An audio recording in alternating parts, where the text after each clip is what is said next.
कल्याण शब्द का मतलब होता है, लोक कल्याण का मतलब है दूसरे की भलाई, जनता की भलाई, संसार की भलाई। संसार की भलाई के लिए क्या है, जो कौन कर सकता है, लोक कल्याण कौन कर सकता है, जिसको अपनी कोई जरूरत न हो। गुरु जी कहते हैं कि जो आदमी खुद भूखा है वो दूसरे को क्या रोटी खिलाएगा। जो खुद पेट भरा हो वो दूसरे को खिला सकता है। भूखा आदमी अपनी सोचता है, जिसके पास देने के लिए कुछ भी नहीं है वो दूसरे को क्या देगा। देने के लिए भी तो अपने पास होना चाहिए। अब अपने पास तो कुछ है नहीं और दूसरे को देने की हम बात करें तो व्यर्थ हो जाती है।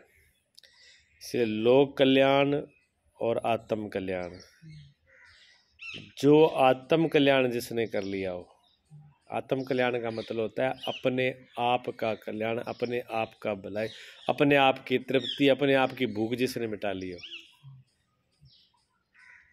जिसने जो खुद ही भूखा है वो तो अपने मिटाने की सोचेगा। अपन तो भूखे हैं और दूसरे की कल्याण की सोच रहे हैं। तो जो खुद भूखा है दूसरे कल्याण की सोच रहा है वो धोखा दे रहा है।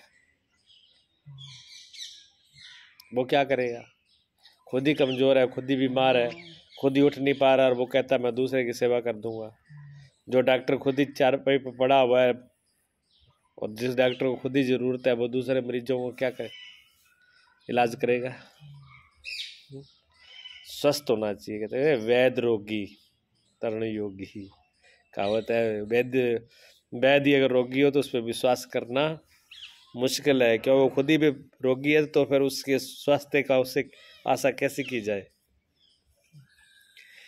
तो आत्म कल्याण जो शब्द पहले भगवान ने कहा, आत्म कल्याण के लिए जो कहा है, तो जिसने आत्म कल्याण कर लिया हो, अपना भला कर लिया हो, जिसने अपने आप को जो पाना था वो पा लिया हो, जिसको पाने की और कुछ इच्छा ना रही हो, जिसकी दौड़ धूप संसार की तरफ खुद ही खत्म हो गई हो, जो अपने आप में संतुष्ट हो गया हो, जो आत्मा में ही संतुष्ट हो गया हो, आत्मा में ही तृप्त हो गई हो, जिसकी अपनी आत्मा आज़ाद हो गई। कल्याण में आनंद, कल्याण में छूटना, कल्याण में आज़ाद हो जाना।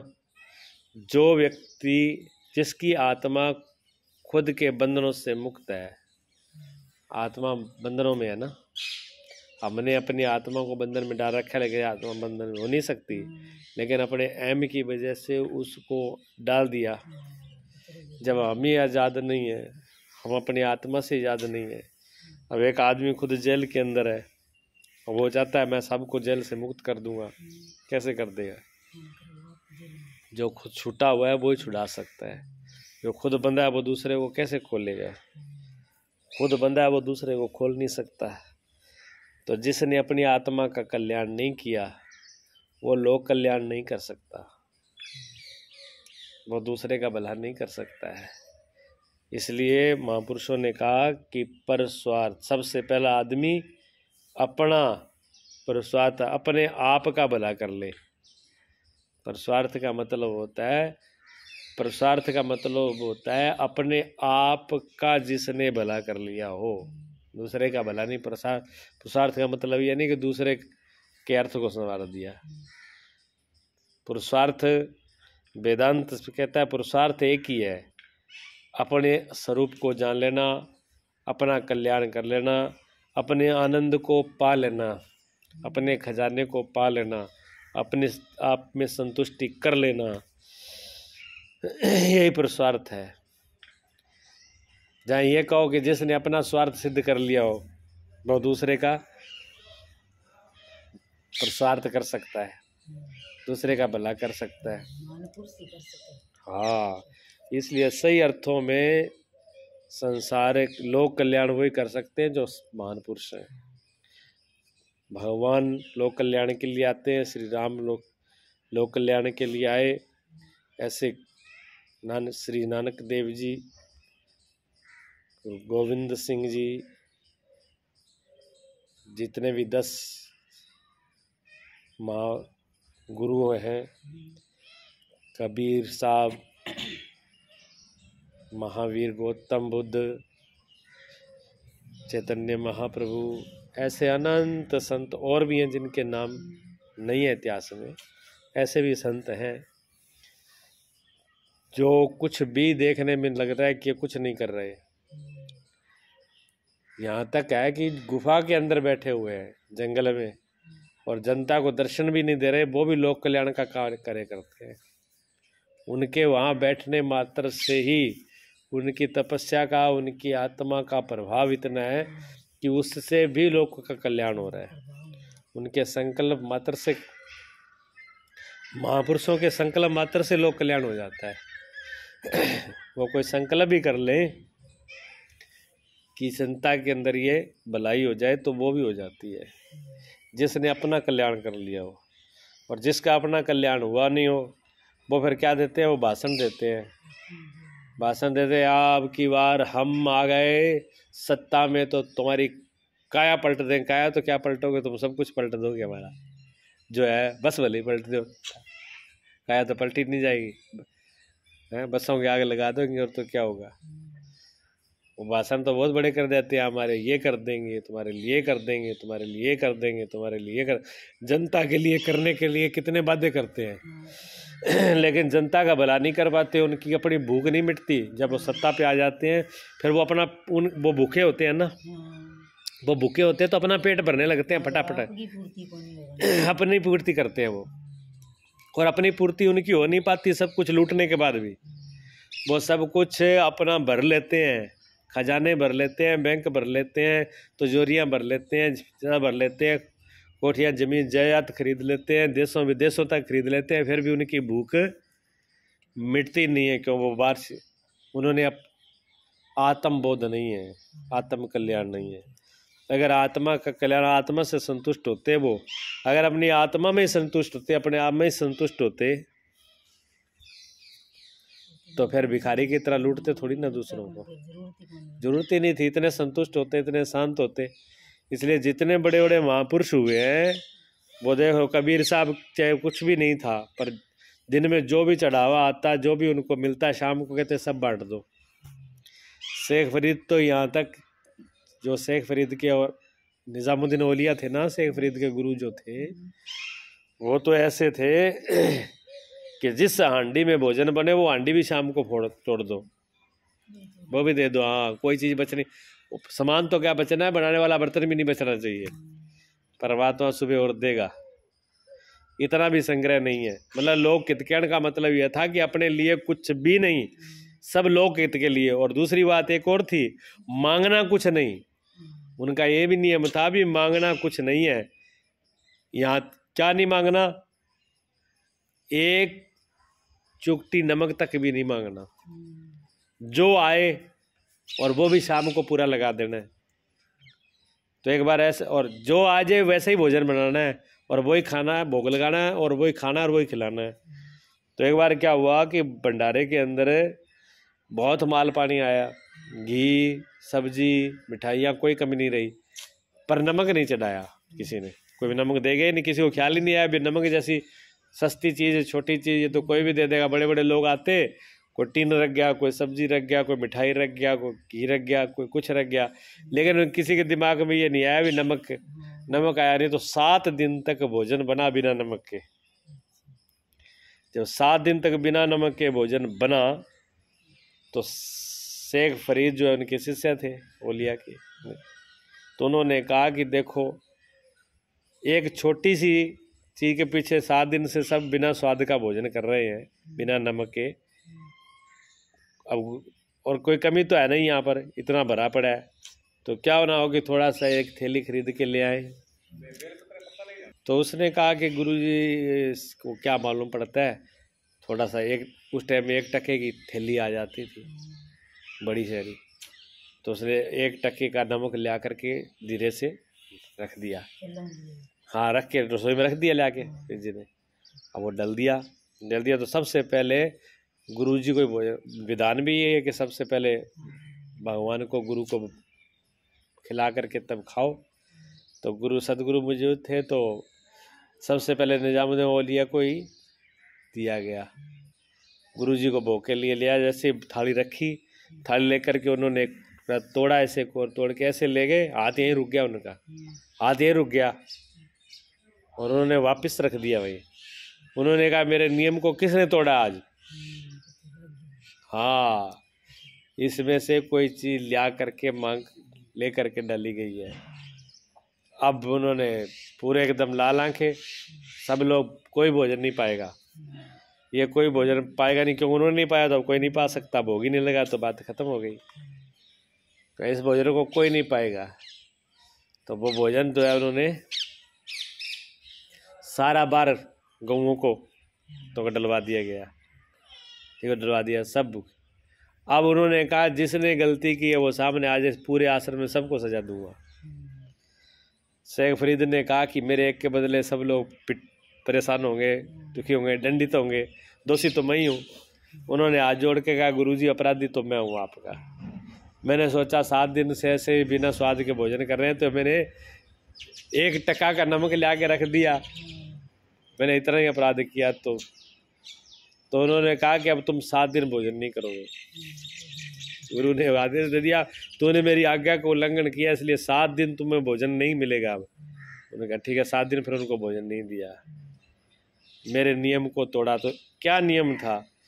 एक तो किसी से मांगना नहीं, चाह नहीं, एक तो किसी से चाह नहीं, और दूसरा जो आ जाए वो सबको बांट देना है।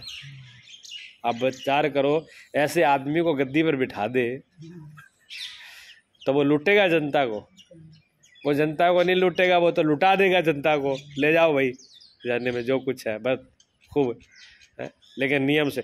और इसका मतलब ये नहीं उनके नियम बड़े सख्त होते हैं, वो निर्मोही होते हैं, निष्कामी होते हैं। तो किसी लोभ और लालच और कामना में आकर के वो अपना नियम भी, कानून भी नहीं तोड़ते, कानून के भी पक्के होते हैं। हाँ, कोई आदमी ये कहे कि बस उनको किसी चीज़ की जरूरत नहीं है तो मनमानी कर ले, मनमानी नहीं करने देते वो। मनमानी भी कब होती है? जब हमारा कोई ना कोई लोभ और लालच होता है, तब बेईमानी होती है ना। अपना खास आदमी है, उसने कत्ल कर दिया, उसने बुराई कर दी, उसने बलात्कार कर दिया, तो क्या करेगा गद्दी पर बैठा हुआ? ये तो खास है, इसको तो बचाना है। बचाना क्यों है भाई? अगर अपराध किया तो उसको दंड मिलना चाहिए। अगर वो निष्कामी होगा, निर्भोही होगा, लोभी लालची नहीं होगा, कोई उसे लालच नहीं होगा, तो वो कहेगा जिसने जो किया वो भुगतेगा। तो जनता में भय अपने आप ही होगा, दंड का भय होगा ना। तो लोभ लालच और कामना से दंड का भय भी नहीं रहता। और दूसरा, अब वो गद्दी पे बैठे, वो दूसरों को क्या खिलाएंगे पिलाएंगे, दूसरों को क्या बांटेंगे? उनके अपने आप की पूर्ति नहीं हो रही है, वो लूटने में लगे हैं। वो लोक कल्याण क्या करेंगे? तो ये लोक कल्याण नहीं हो सकता। जो आदमी लोभी, कामी, स्वार्थी, मोही, जिसको अपना चाहिए, वो व्यक्ति कभी भी लोक कल्याण नहीं कर सकता है, ठीक है ना। तो लोक कल्याण भी वही कर सकता है जो आत्म कल्याणी है, जिसने आत्मा का कल्याण कर लिया हो। इसलिए इस मनुष्य का सबसे बड़ा स्वार्थ, सबसे बड़ा पुरुषार्थ, सबसे बड़ा धर्म, सबसे बड़ा कर्तव्य, सबसे बड़ी जिम्मेवारी, सबसे बड़ा अगर काम कोई करने का है सबसे पहले, तो वो आत्म कल्याण है। और उसको रख दिया पीछे वाली टोकरी में, और सब काम कर लो, ठीक है, बच्चे पैदा कर लो, शादी कर लो, पढ़ाई कर लो, है, कोठी ले आओ, कार ले आओ, कोठी बना लो, जमीन जायदाद ले लो, इसको संभाल लो, नाती को, पोतों को, ये कर लो, वो कर लो, खाने पीने, भोग साल से पहले योग को तो पीछे पीछे रख दिया। यह तो जैसे फालतू चीज़ है, आत्म कल्याण तो सब बिल्कुल बेकार की चीज़ है। उसको लद्दी टोकरी में डाल दो, जब कभी फुर्सत मिलेगी तो देख लेंगे। ये आदमी ने हालत करी है। एक बार ये तो कर ले, क्या आत्मा कल्याण के भाग रहा है? वो तो कभी कर लेना, पहले और तो कर लो उल्टे सीधे जो कर्म करने के है, जो मूर्खता के काम है वो सब कर लो। आत्म कल्याण की क्या पड़ी? और जो समझदार वही है, इसलिए गुरुओं ने कहा समझदार वही है जिसने आत्म कल्याण कर लिया हो। और जिसने आत्म कल्याण कर लिया उसके एक जन्म नहीं, जन्म जन्म सुधर गए, जन्म जन्म सुधर गए। और उसने एक संपत्ति नहीं पाई, उसने पाली वो तो मीरा की तरह। फिर मीरा हाथ में लेकर राजे मैंने पाए हो जी राम रतन धन पाए, मस्ती से नाचते हैं जिसने पा लिया, उनकी तो मस्ती है। चैतन्य महाप्रभु की तरह नाचते हैं, कुछ भी नहीं, महावीर की तरह बिल्कुल नंगे खड़े हो जाए तो शहनशाह है, जिसने आत्मा का धन पा लिया हो। हाँ पहले रुई चुग लिया 10 सत्संग काबा। हाँ रुई भाग जाएगी। मैंने यहाँ प्रोग्राम रख लिया, वो सबसे पहले भागवत का प्रोग्राम रखा था, तो नरमा चुगाई शुरू हो गई थी। अब हमने प्रोग्राम रख लिया, अब 8 दिन का प्रोग्राम था। अब देवी हमसे कहे कि गुरुजी ऐसे टाइम पे रखा है, कथा सुने, सत्संग सुने कि अब खेत में नरमा चुगने जाए। मैंने कहा जिसकी कीमत समझता होगा, कोई सत्संग की कीमत समझता होगा सत्संग में आ जाएगा, कोई नरमे की कीमत समझता होगा नरमे में चला जाएगा। पर गुरुजी ने ऐसा खेल किया कि जब तक सत्संग चले 4 घंटे तब तक तो बरसा बंद, और सत्संग बंद हुआ, बारिश शुरू हुई। 8 दिन लगातार बारिश हुई। मैंने कहा ले आओ, जाओ नरमा चुगो जाके तुम्हारी बारी। सत्संग हो इतनी देर बंद, बरसा नहीं तो बरसात जारी। 8 दिन लगातार चला। अब सबके सब में चुग लो नरमा। तो परमात्मा अगर कृपा करेंगे तो फिर कुछ भी जो हम सोचे वो थोड़ी हो रहा है, वो सोचेगा वो होगा, हमारे सोचने वाला नहीं होता। आत्म कल्याणी व्यक्ति तो आत्मा के अलावा किसी को कीमत दे नहीं सकता। और जिसने अपने आप का कल्याण कर लिया हो, उससे बड़ा फिर लोक कल्याण वाला कोई हो नहीं सकता। क्योंकि अब उसको कोई ज़रूरत नहीं है, अब वो जो करेगा उसकी हर क्रिया हर चीज़ लोक कल्याण के लिए होगी।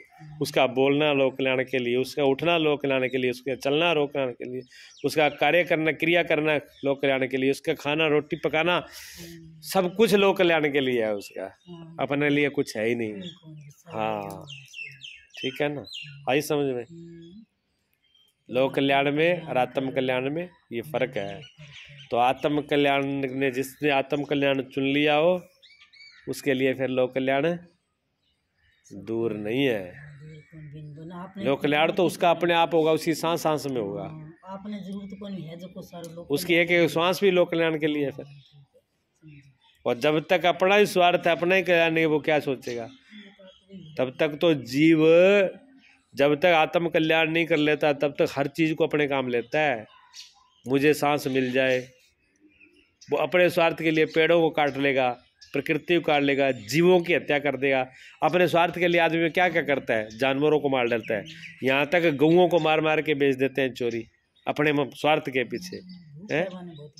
जीवों, हाँ कितनी गहरी भूख है, कितने पेड़ पौधे प्रकृति जो हमें ऑक्सीजन दे रहे हैं, जिससे हम जी रहे हैं, सांस ले रहे हैं, उनको चोरी चोरी जंगलातों को काट करके, पेड़ों को काट के बेच रहा है, और फसलों में जहर विष मिला मिला के खिला रहा है स्वार्थ के पीछे।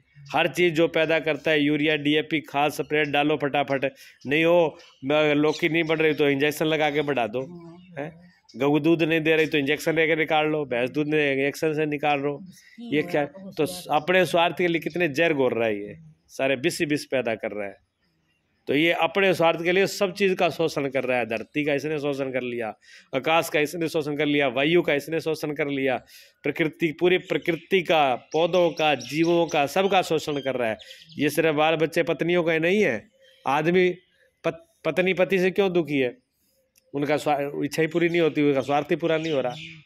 हर वक्त पत्नी उनकी सेवा में लगी रहे तब भी उनकी पूर्ति नहीं होती है। तो वो आदमी जो है सबका शोषण करता है। बच्चे उनके लगे रहे तो बच्चों से पूर्ति नहीं होती।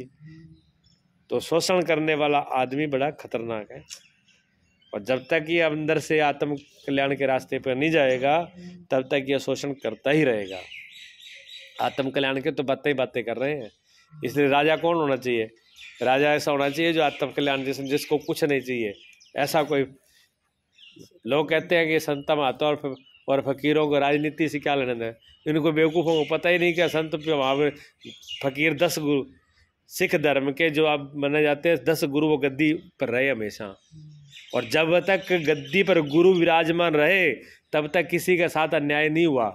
कोई भी आ गया हो, चाहे किसी धर्म का आ गया हो उनके सामने है। गुरु तेग बहादुर जी जब थे तब ब्राह्मण, जम्मू से ब्राह्मण दुखी होकर के औरंगजेब मार रहे थे, उनको अत्याचार कर रहे थे। तब आके गुरु जी के पास आके रोए, हमारी रक्षा करो, रोज हमको मारा जा रहा है। तब उन्होंने कहा जाओ उसको औरंगजेब को बोल देना कि एक तेग बहादुर का जो है धर्म परिवर्तन कर दे, सारे हिंदू अब मुसलमान हो जाएंगे। तो उसने कहा अच्छा। तो उन्होंने देखो सब पे दाब, तेग बहादुर जी को तभी जो है तत्ती करके नीचे आग जला के ऊपर बिठा दिया, ऊपर गर्म रेता डाला कि आप धर्म ने करना। धर्म नहीं बदला, अपने प्राण अपनी बलि दे दी उन्होंने उनके लिए। वो था लोक कल्याण, उन्होंने किया था। लोक कल्याण गुरु तेग बहादुर जी ने किया था, जिन्होंने अपने प्राणों की, अपने शरीर की बलि दे दी। अपने पुत्र देख लो, गुरु गोविंद सिंह थे, उनके मुगलों के लोक कल्याण के लिए उनको खड़ा किया, और उन्होंने अपने चारों बेटों जो है 2 दीवार में जला दिए गए, शहीद हो गए युद्ध में। चारों बेटे कुर्बान हो गए, पूरे परिवार की कुर्बानी दे दी, पूरे परिवार की और अपने आप की कुर्बानी दे दी। लोक कल्याण उन्होंने किया था और अपना कोई स्वार्थ नहीं था। हाँ, इसलिए कहते हैं गुरु तेग बहादुर हिंद की चादर, हिंदुओं की रक्षा के लिए वो चादर की तरह थे, ऊपर हिंदुओं को रक्षा करी चाहिए। तो जो महान पुरुष है, जो गुरु है, फकीर है, अगर ऐसे व्यक्ति गद्दी पे बैठे हो तो अन्याय हो नहीं सकता किसी के साथ, सबको न्याय मिले। लेकिन जनता को कौन समझाए, स्वार्थियों को कौन समझाए? स्वार्थियों को भी तो स्वार्थी चाहिए ना, किसी की गलती थोड़ी है। स्वार्थियों को भी स्वार्थी चाहिए। अब अंधे हैं, अंधों को तो अंधा ही राजा चाहिए, आंख वाला राजा उनको पसंद कहाँ है? यही तो बीमारी है इनकी।